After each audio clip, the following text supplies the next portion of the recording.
क्यों डरें कि ज़िंदगी में क्या होगा।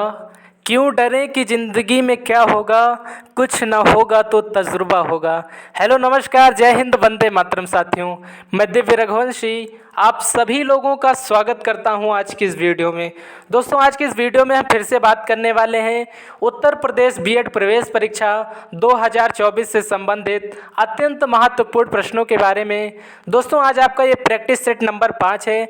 इससे पहले 4 प्रैक्टिस सेट आपको करवा दिए हैं। डिस्क्रिप्शन बॉक्स में उनका लिंक दिया गया है। अगर आप लोगों ने अभी तक नहीं देखा है तो एक बार से ज़रूर से देख लें। समय को व्यर्थ किए बिना दोस्तों, आइए आज की क्लास को शुरू किया जाए।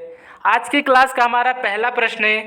दोस्तों, क्लास का पहला प्रश्न है कि बंकिम चंद्र चटर्जी द्वारा कांग्रेस के किस वर्ष के सत्र में पहली बार वंदे मातरम गाया गया था। दोस्तों, बंकिम चंद्र चटर्जी जिन्होंने वंदे मातरम की रचना की थी, तो उनके द्वारा कांग्रेस के किस वर्ष के सत्र में पहली बार वंदे मातरम गाया गया था। 1896 में, 1901 में, 1923 ईस्वी में या 1903 ईस्वी में। तो बंकिम चंद्र चटर्जी द्वारा कांग्रेस के किस वर्ष के सत्र में पहली बार वंदे मातरम गाया गया था। तो इसका सही उत्तर हो जाएगा साथियों 1896 ईस्वी में। 1896 ईस्वी में बंकिम चंद्र चटर्जी द्वारा कांग्रेस के एक अधिवेशन में पहली बार वंदे मातरम गीत गाया गया था। ऑप्शन नंबर ए इसका सही उत्तर हो जाएगा 1896। अगला और दूसरा नंबर प्रश्न है साथियों।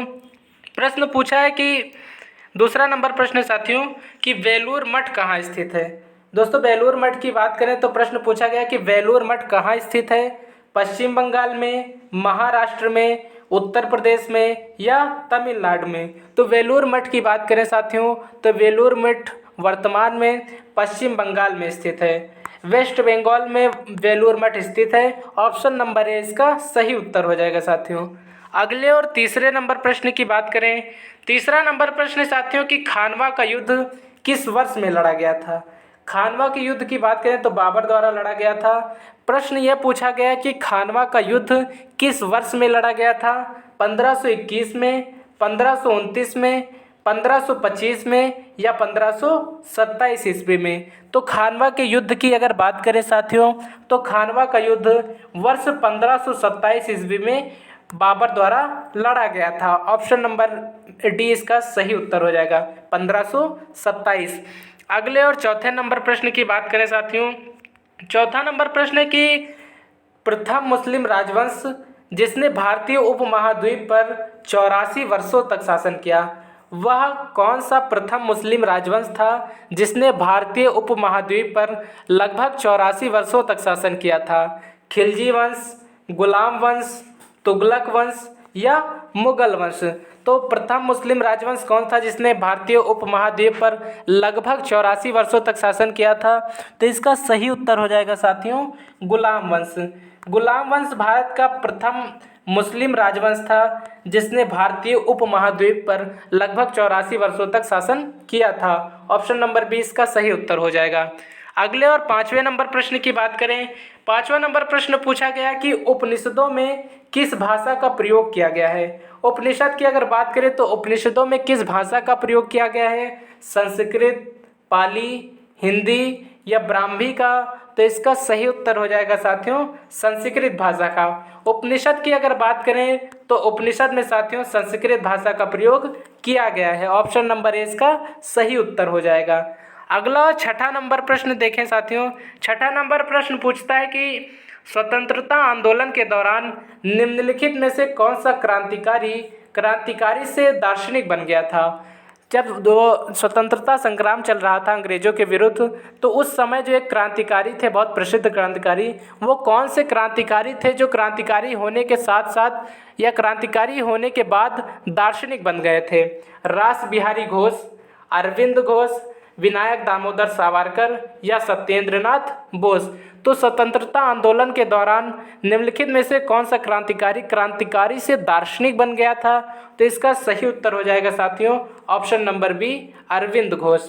अरविंद घोष जी जो थे ये पहले तो एक क्रांतिकारी थे, लेकिन इसके बाद जब इनको जेल में डाल दिया गया था और जेल से जब ये बाहर आए तो इन्होंने सोचा कि ये सब बहुत छोटी चीज़ें हैं, उन्हें कुछ बड़ा करना चाहिए, इसलिए वो जेल से आने के बाद दार्शनिक बन गए थे।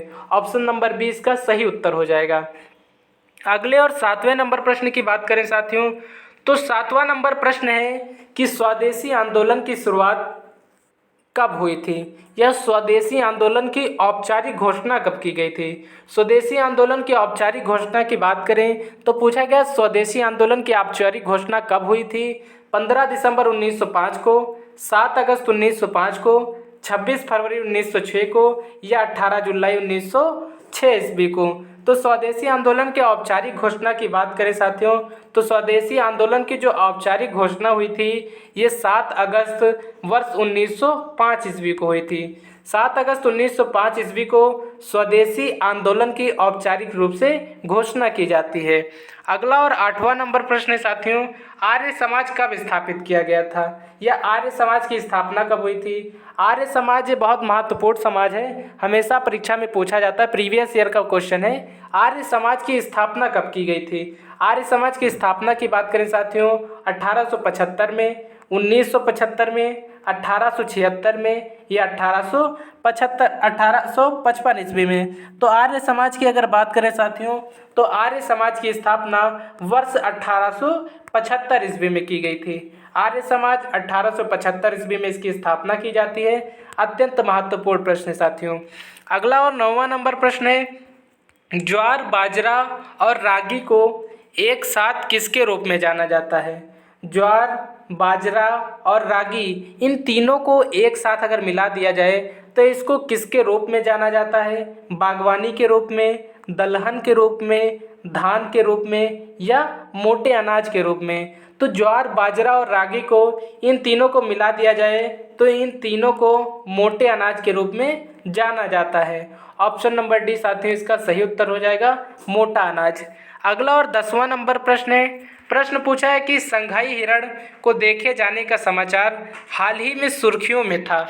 यह किस राज्य का राजकीय पशु है? संघाई हिरण की अगर बात करें तो संघाई हिरण किस राज्य का राजकीय पशु है? मणिपुर का, जम्मू कश्मीर का, गुजरात का या तमिलनाडु का? तो संघाई हिरण की अगर बात करें साथियों तो संघाई हिरण ये मणिपुर का राजकीय पशु है और यही हाल ही में ये चर्चा में था। करंट का भी क्वेश्चन बन सकता है और स्टेट से भी क्वेश्चन बन सकता है कि ये पूछ सकता है कि मणिपुर का राजकीय पशु कौन सा है, तो वो संघाई हिरण।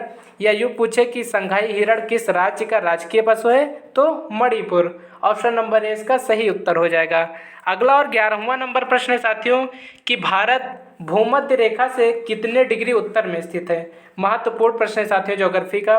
प्रश्न पूछा गया कि भारत भूमध्य रेखा से कितने डिग्री उत्तर में स्थित है? 7 डिग्री, 6 डिग्री, 8.5 डिग्री या 10 डिग्री? तो भारत जो भूमध्य रेखा से 8.4 डिग्री उत्तर में स्थित है। भारत भूमध्य रेखा से 8.4 डिग्री उत्तर में स्थित है। अगले और 12वें नंबर प्रश्न की बात करें साथियों, 12वां नंबर प्रश्न पूछता है कि सिग्मो क्या है? दोस्तों सिग्मो की अगर बात करें, सिग्मो पूछा जाता है, सिग्मो क्या है? गोवा का एक वसंत ऋतु का महोत्सव है, नीलगिरी की सबसे ऊंची चोटी है, एक प्रकार की रंगोली है या भगवान शिव के नामों में से एक है? तो सिग्मो की अगर बात करें साथियों तो सिग्मो क्या है? तो सिग्मो एक प्रकार का गोवा का वसंत ऋतु का महोत्सव है। सिग्मो गोवा के एक प्रकार का वसंत ऋतु में मनाया जाने वाला उत्सव है या महोत्सव है। तो सिग्मो की बात करें, सिग्मो गोवा का वसंत ऋतु का महोत्सव है। ऑप्शन नंबर ए इसका सही उत्तर हो जाएगा साथियों। अगले और 13वें नंबर प्रश्न की बात करें, 13वां नंबर प्रश्न पूछा गया है कि नर्मदा और तापी किस ओर बहने वाली नदियां हैं? नर्मदा और तापी की अगर बात करें तो प्रश्न पूछा गया है कि नर्मदा और तापी किस ओर बहने वाली नदियां हैं? किस दिशा की ओर बहने वाली नदियां हैं साथियों? तो इसके सही उत्तर की अगर बात करें तो नर्मदा और तापी की अगर बात करें दक्षिण, पूरब, पश्चिम या उत्तर? तो इसका सही उत्तर हो जाएगा साथियों ऑप्शन नंबर डी, उत्तर की ओर। दोस्तों नर्मदा और तापी किस ओर बहने वाली नदियां हैं? क्षमा करिएगा थोड़ा गलती हो गई। नर्मदा और तापी की अगर बात करें तो नर्मदा और तापी किस ओर बहने वाली नदियां हैं? दक्षिण की ओर, पूरब की ओर, पश्चिम की ओर या उत्तर की ओर? तो नर्मदा और तापी की अगर बात करें साथियों, तो नर्मदा और तापी ये पश्चिम की ओर बहने वाली नदियां हैं। ऑप्शन नंबर सी इसका सही उत्तर हो जाएगा। नर्मदा और तापी पश्चिम की ओर बहने वाली नदियां हैं। अगला और 14 नंबर प्रश्न है साथियों, ओपन मार्केट ऑपरेशन आरबीआई द्वारा किसके विक्रय और क्रय को संदर्भित करता है। महत्वपूर्ण प्रश्न है साथियों। आरबीआई जो रिजर्व बैंक ऑफ इंडिया है, इसके द्वारा जो ओपन मार्केट ऑपरेशन चलाया गया है, ये किसके विक्रय और क्रय को संदर्भित करता है। विदेशी मुद्रा को, सरकारी प्रतिभूतियों को, अचल परिसंपत्ति को या बुलियंस को। तो ओपन मार्केट ऑपरेशन जो आरबीआई द्वारा चलाया गया है, ये सरकारी प्रतिभूतियों के क्रय और विक्रय को संदर्भित करता है। ऑप्शन नंबर बी इसका सही उत्तर हो जाएगा, सरकारी प्रतिभूतियां। अगला और 15वां नंबर प्रश्न है साथियों, उत्पाद शुल्क का संबंध सरकार के किस विभाग से है। उत्पाद शुल्क की अगर बात करें साथियों, तो उत्पाद शुल्क का जो संदर्भ है सरकार की किस विभाग से है। रक्षा विभाग से, राजस्व विभाग से, स्वास्थ्य विभाग से या कृषि विभाग से। तो इसके सही उत्तर की अगर बात करें साथियों, तो इसका सही उत्तर हो जाएगा राजस्व विभाग। राजस्व विभाग से उत्पाद शुल्क का संबंध माना जाता है। उत्पाद शुल्क जो सरकार द्वारा लगाया जाता है, ये राजस्व विभाग से संबंधित है। ऑप्शन नंबर बी इसका सही उत्तर हो जाएगा। अगले और 16वें नंबर प्रश्न की बात करें साथियों, 16वां नंबर प्रश्न पूछा गया है कि कुसुम योजना किसको बढ़ावा देती है। कुसुम योजना जो सरकार द्वारा चलाई गई है, यह किस क्षेत्र को बढ़ावा देती है। सौर संचालित परिवहन को, सौर खेती को, उद्योगों में सौर प्रकाश व्यवस्था को, घरों में सौर हीटिंग को। तो कुसुम योजना किसको बढ़ावा देती है, तो इसका सही उत्तर हो जाएगा साथियों, सौर खेती को। कुसुम की अगर बात करें तो कुसुम एक योजना है जो सौर खेती को बढ़ावा देती है। ऑप्शन नंबर बी इसका सही उत्तर हो जाएगा साथियों। अगले और 17वें नंबर प्रश्न की बात करें तो 17वां नंबर प्रश्न है कि संसद के वर्तमान सत्र के निष्कासन को क्या कहते हैं। साथियों, जब वर्तमान सत्र निष्कासित कर दिया जाता है संसद का, तो उसको वर्तमान में क्या कहा जाता है। तो संसद के वर्तमान सत्र के निष्कासन को क्या कहते हैं। संकल्प, कटौती प्रस्ताव, स्थगन या सत्रावसान। तो संसद के वर्तमान सत्र के निष्कासन को साथियों स्थगन कहते हैं। ऑप्शन नंबर सी इसका सही उत्तर हो जाएगा, स्थगन। अगले और 18वें नंबर प्रश्न की बात करें साथियों, 18वां नंबर प्रश्न पूछा गया है कि भारत के सर्वोच्च न्यायालय की स्थापना कब की गई थी। अत्यंत महत्वपूर्ण प्रश्न साथियों, डबल स्टार लगा लीजिए। भारत के सर्वोच्च न्यायालय की स्थापना कब की गई थी। सुप्रीम कोर्ट ऑफ इंडिया की स्थापना कब की गई।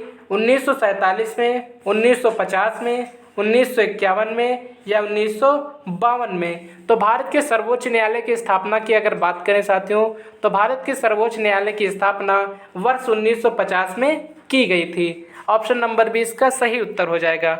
अगला और 19वां नंबर प्रश्न है साथियों, प्रश्न पूछा गया कि भारतीय संविधान के किस अनुच्छेद में वित्तीय आपातकाल से संबंधित प्रावधान वर्णित हैं।